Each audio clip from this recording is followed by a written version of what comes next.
ब्रह्मण्यसहस्रनामस्तोत्रम्। ऋषय ऊचुः। सर्वशास्त्रार्थतत्त्वज्ञ सर्वलोकोपकारक वयं चातिथयः प्राप्ता आतिथेयोऽसि सुव्रत।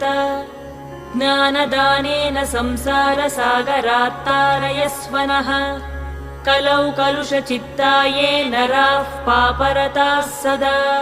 केन स्तोत्रेण मुच्यन्ते सर्वपातकबन्धनैः। इष्टसिद्धिकरं पुण्यं दुःखदारिद्र्यनाशनम्। सर्वरोगहरं स्तोत्रं सूतनो वक्तुमर्हसि।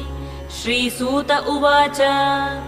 शृणुध्वं ऋषयः सर्वे नैमिषारण्यवासिनः। तत्त्वज्ञानतपोनिष्ठाः सर्वशास्त्रविशारदाः। स्वयंभुवा पुरा प्रोक्तं नारद